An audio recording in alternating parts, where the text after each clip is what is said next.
मेरे प्यारे दोस्तों, स्वागत है आप सभी का आपके गुरुजी के चैनल एसपीजा चैनल पे। और आज मैं आप लोगों के लिए एक इम्पोर्टेंट पार्ट लेके आया हूं, जिसमें कि आज मैं आपको सिखाने वाला हूं मेरे प्यारे भाइयों, फिजिक्स के 15 से 20 क्वेश्चनों का आंसर। आप लोग इतने अच्छे से इसको सीख जाएंगे, जो विश्वास मानिए, ये गारंटी देता हूं।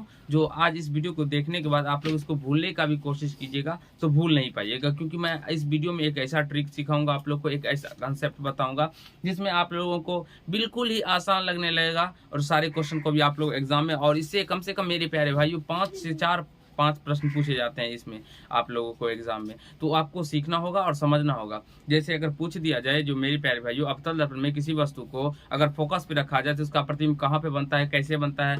और इस तरह से अगर पूछ दिया जाए ध्रुव और अनंत के बीच में रखा जाए, तो सॉरी, ध्रुव और फोकस के बीच में रख दिया जाए तो इसका प्रतिबिंब कहाँ पे बनता है और किस तरह का बनेगा, अगर मेरे प्यारे भाइयों, तो फिर आप लोगों को क्या करना होगा। वहाँ पे भी आप लोग का गलत हो जाएगा और आप लोग वहाँ पे गलत करके आ जाएंगे, क्योंकि उसमें थोड़ा सा कंसेप्ट है जिसको आप लोगों को सीखना होगा और समझना होगा। चलिए मैं आपको वो कंसेप्ट के बारे में बताता हूँ। तो सबसे पहले हम लोग एक अवतल दर्पण बना लेते हैं, उसके बाद उस कंसेप्ट को बारीकी से हम लोग सीखेंगे।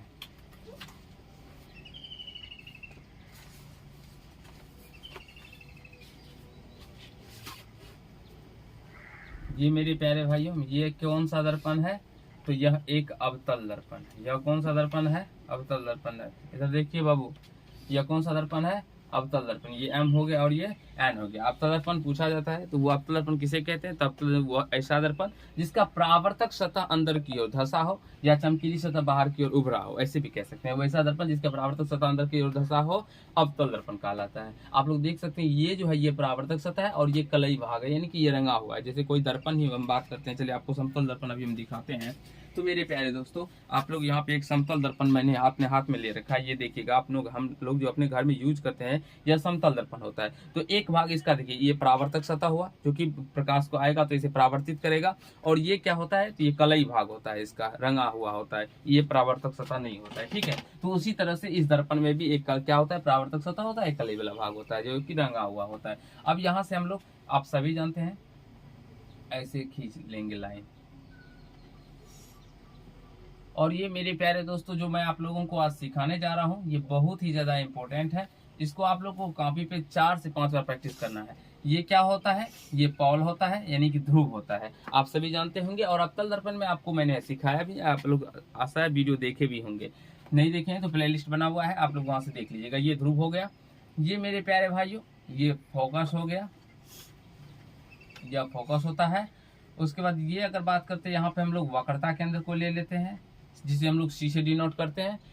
फोकस को हम लोग कैपिटल एफ से डिनोट करते हैं और फोकस दूरी को स्मॉल एफ से। और इधर अनंत हो गया मेरे प्यारे बच्चों, मेरे प्यारे दोस्तों। इधर क्या हो गया, मान लीजिए यहाँ पे हम लोग अनंत ले लेते हैं। अनंत यानी कि जिस अनंत दूरी पे किसी वस्तु को हम रखेंगे। ठीक है, अब हमसे क्वेश्चन क्या पूछा जाता है, थोड़ा सा समझने का प्रयास कीजिएगा, जिससे कि आपका 15 से 20 क्वेश्चन मैं क्लियर कर पाऊंगा मेरे प्यारे भाइयों। देखिए, अब क्वेश्चन में आपको पूछा जाएगा, जो यदि किसी वस्तु को अवतल दर्पण में, यदि किसी वस्तु को हम लोग अनंत पे रखेंगे, मेरे प्यारे भाइयों, अनंत ये हुआ, अनंत पे रखेंगे तो उसका प्रतिबिंब कहाँ पे और किस तरह का बनेगा। मेरे प्यारे भाइयों देखिए, सिंपल सा तरीका है, आपको बस पकड़ना है। क्या पकड़ना है, मैं आपको सिखाऊंगा। अभी मैं आपको ये डायग्राम खींच के नहीं बताऊंगा, जो कैसे जाता है, कैसे कटता है, नहीं होता है, कैसे फोकस पे बनता है, आपको ट्रिक के माध्यम से सिखाने का प्रयास करूंगा। जब मेरे प्यारे भाइयों अनंत पे रहेगा तो उसका प्रतिबिंब कहाँ पे बनता है, तो फोकस पे बनता है। ध्यान में रखना है, अनंत पे रहेगा तो उसका प्रतिबिंब फोकस पे बनेगा। चलिए हम नंबर देते चलते हैं। ये 1 नंबर है और ये भी 1 नंबर है। जब अनंत पे रहेगा तो फोकस पे बनेगा, अनंत पे रहेगा तो फोकस पे बनेगा। बस इतना ही आपको समझना है। जब कोई वस्तु अनंत पे, अवतल दर्पण में अनंत पे रखेंगे तो उसका प्रतिबिंब कैसे बनता है, फोकस पे बनता है। ठीक है, चलिए आगे चलते हैं। देखिए थोड़ा सा अब आगे आएंगे तो इधर से आगे आते चलेंगे। जैसे कि अनंत और वक्रता केंद्र के बीच रखेंगे। अब किसी वस्तु को हम लोग कहाँ पे रखेंगे, अनंत और वक्रता केंद्र के बीच रखेंगे। मेरे प्यारे बच्चों, मेरे प्यारे दोस्तों, मेरे प्यारे भाइयों, अनंत और वक्रता केंद्र के बीच रखेंगे तो इधर से भी थोड़ा आगे आएंगे तो यह फोकस और वक्रता केंद्र के बीच में बनेगा। तो कहाँ पे बनेगा इसका प्रतिबिंब, फोकस और वक्रता केंद्र के बीच में बनेगा। कहाँ बनेगा, फोकस और वक्रता केंद्र के बीच बनेगा, फोकस और वक्रता केंद्र के बीच बनेगा। मुझे पूर्णतः यानी कि पूरा बता लेने दीजिए मेरे प्यारे भाइयों, उसके बाद आपको पता चलेगा कि कैसे हमारा 15 से 20 क्वेश्चन क्लियर हो गया आज। बेसिकली आपको पूर्णतः अपने धैर्य पूर्वक बना के अपने इस वीडियो को देखना होगा और सीखना होगा। ठीक है, अब देखिए, वक्रता केंद्र पर रखेंगे किसी वस्तु को अवतल दर्पण में तो उसका प्रतिबिंब भी वक्रता केंद्र पर ही बनेगा। ठीक है, आशा है समझ में आ रहा होगा आप लोग को। ये 3 नंबर, तो यहाँ पे भी 3 नंबर दे देते हैं। ठीक है, अब जब किसी वस्तु को वक्रता केंद्र और फोकस के बीच रखेंगे, चलिए यहाँ पे रखते हैं, वक्रता केंद्र और फोकस के बीच रखेंगे, चौथा नंबर, तब उसका प्रतिबिंब मेरे प्यारे भाइयों वक्रता केंद्र और अनंत के बीच बनता है, वक्रता केंद्र अनंत के बीच बनता है। ठीक है, और जब किसी वस्तु को हम लोग फोकस पे रखेंगे तो उसका प्रतिबिंब अनंत पे बनेगा।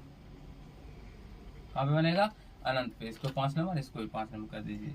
फिर से समझने का प्रयास कीजिएगा। अनंत पे रखेंगे तो फोकस पे बनेगा, और फोकस पे रखेंगे तो अनंत पे बनेगा। अनंत वक्रता केंद्र पे रखेंगे तो वक्रता केंद्र पे ही बनेगा, और वक्रता केंद्र फोकस के बीच रखेंगे तो वक्रता केंद्र अनंत के बीच बनेगा, और अनंत वक्रता केंद्र के बीच रखेंगे तो फोकस और अनंत के बीच बनेगा, सॉरी फोकस और वक्रता केंद्र के बीच बनेगा। थोड़ा सा समझना है, गौर फरमाना है आप लोगों को। ठीक है, बस मैं आपको इस वीडियो के माध्यम से मेरे प्यारे भाइयों आपके माइंड में पूरा ही सेट कर दूंगा। थोड़ा सा पेशेंस बना के रखिए, सारे कंसेप्टों को सिखा दूंगा। अब जब फोकस और ध्रुव के बीच किसी वस्तु को रखा जाता है, चलिए यहाँ पे रखते हैं, तो इसका जो प्रतिबिंब बनता है वो दर्पण के पीछे बनता है। वहां कहाँ पे बनता है? दर्पण के पीछे बनता है। कहाँ पे बनता है?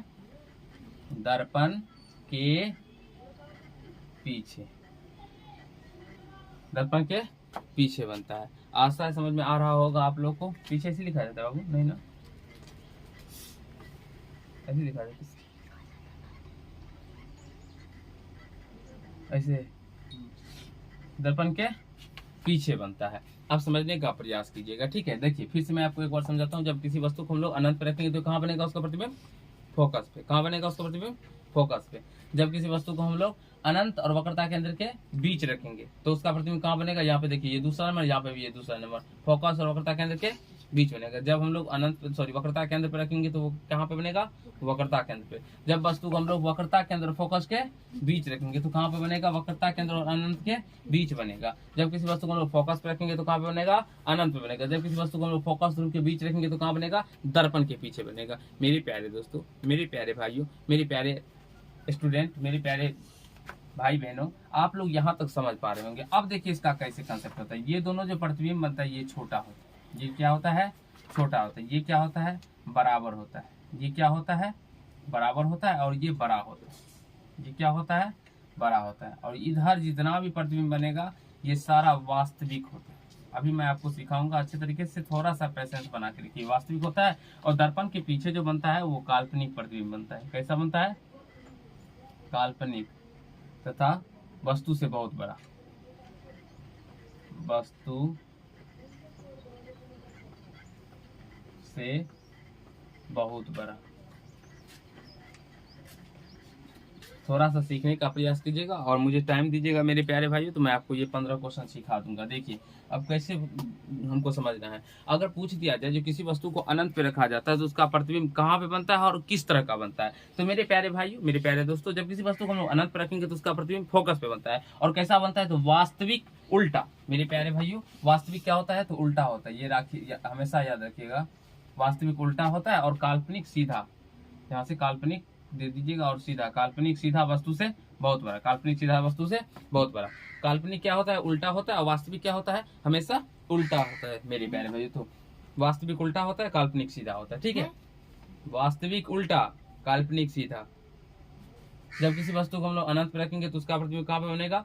फोकस पे बनेगा। कैसा बनेगा? वास्तविक उल्टा वस्तु से छोटा, वास्तविक उल्टा वस्तु से छोटा, वास्तविक उल्टा वस्तु से छोटा। समझने का प्रयास कीजिएगा। जब अनंत और वक्रता केंद्र के बीच रखेंगे तो प्रतिबिंब कहाँ बनेगा? फोकस और वक्रता केंद्र के बीच बनेगा। कैसा बनेगा? वास्तविक उल्टा वस्तु से छोटा, वास्तविक उल्टा वस्तु से छोटा। जब वक्रता केंद्र पे रखेंगे तो कहाँ पे प्रतिबिंब बनेगा? अब दर्पण में किसी वस्तु को वक्रता केंद्र पे रखा जाता है तो उसका प्रतिबिंब कहाँ पे बनता है? तो वक्रता केंद्र पे बनेगा। और किस तरह का बनता है? तो वास्तविक उल्टा वस्तु के बराबर, वास्तविक उल्टा वस्तु के बराबर, वास्तविक उल्टा वस्तु के बराबर। ऐसे भी क्वेश्चन पूछ दिया जाता है जो कहाँ पे वस्तु को रखने पर उसका प्रतिबिंब वास्तविक उल्टा वस्तु के बराबर बनता है। तो मेरे प्यारे भाइयों, वक्रता केंद्र पे रखने पर तो आप लोग समझ सकते हैं जो इसे सीधा और उल्टा करके दोनों तरह से क्वेश्चन पूछा जाता है और बच्चों को फंसाया जाता है इसमें, जिससे कि बच्चे गलत करते हैं। लेकिन आप लोगों को गलत नहीं करना, इस तरीके के माध्यम से इसको कम से कम आपको 11 बार मेरे प्यारे भाइयों कम से कम अपने कॉपियों पे इसको प्रैक्टिस करना है और सीखना है। और उसके जैसे मैं आपको बताता जा रहा हूँ वैसे आपको भी प्रैक्टिस करना है। वक्रता केंद्र पे रखेंगे तो वक्रता केंद्र पे बनेगा। कैसा बनेगा? वास्तविक उल्टा वस्तु के बराबर, वास्तविक उल्टा वस्तु के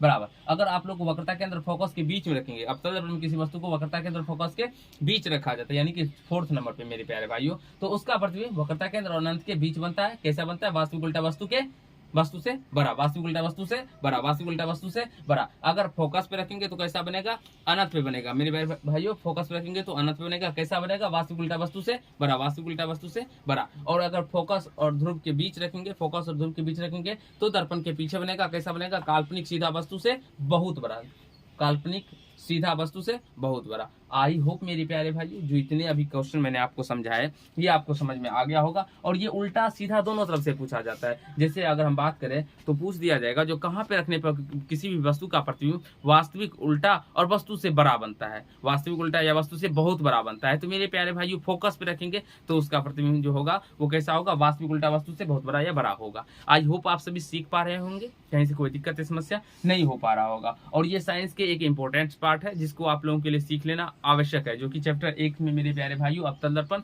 उत्तल दर्पण इस तरह से है, जिसमें कि मैंने आप लोग को आज अवतल दर्पण के बारे में सिखाया। समतल दर्पण में किसी भी वस्तु का प्रतिबिंब वो कैसा बनता है, ध्यान रखिएगा हमेशा काल्पनिक ही बनता है, काल्पनिक सीधा वस्तु के बराबर। और पार्श्व उल्टा बनता है। पार्श्व उल्टा कहने का मतलब होता है मेरे प्यारे भाइयों, आप लोग कभी भी समतल दर्पण देखे होंगे तो अगर आप लोग ऐसे करके समतल दर्पण देखेंगे तो आप अपना दाहिना हाथ जब आगे कीजिएगा या खड़ा कीजिएगा तो उसमें देखिएगा आपको वो बायां हाथ लगेगा, खड़ा हो रहा है मेरा, ठीक है, आप लोग देख सकते हैं। तो यही पार्श्व उल्टा होता है। लेकिन समतल दर्पण में कैसा प्रतिबिंब किसी भी वस्तु का बनता है तो वास्तविक उल्टा वस्तु के मेरे प्यारे भाइयों बराबर बनता है और पार्श्व उल्टा होता है।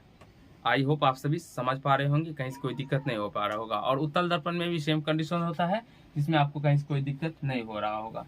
चलिए आज के पार्ट में हम लोग इतना ही करते हैं, जो कि मैंने आपको समझाने के लिए चाहता था वो आप लोग समझ भी पाए होंगे और कहीं से कोई दिक्कत नहीं हो पा रहा होगा। और नेक्स्ट पार्ट में मैं आप लोग के लिए रासायनिक नाम, उसके रासायनिक सूत्र क्या होते हैं, व्यापारिक नाम क्या होते हैं, जो कि आपके एग्जाम में पूछे जाते हैं। जैसे बेकिंग सोडा का रासायनिक नाम क्या होता है या रासायनिक सूत्र क्या होता है, धवन सोडा का क्या होता है, सोडियम कार्बोनेट का रासायनिक नाम क्या है, यानी व्यापारिक नाम क्या है या रासायनिक नाम क्या है, इस तरह से पूछा जाता है। तो वहाँ पे फंसते हैं। मैं आपको सिखाने समझाने का प्रयास करूंगा जिससे कि आपके इन छोटे छोटे प्रश्नों में नंबर ना कटे और आपको पूर्णतः जो भी आप लोग पढ़े रहेंगे और जो भी मैं आपको बताऊंगा वो आपके सारे एग्जाम में आए और आपको अच्छा लगे पढ़ के। चलिए आज के पार्ट में इतना ही करते हैं। अगर आप लोग को ये पार्ट अच्छा लगा हो तो कमेंट कीजिएगा कैसा लगा, और चैनल पर नए होंगे चैनल को सब्सक्राइब कर लीजिएगा, बेल आइकन को प्रेस कर लीजिएगा जिससे मेरी हर एक वीडियो का नोटिफिकेशन आप तक पहुंचता है। धन्यवाद।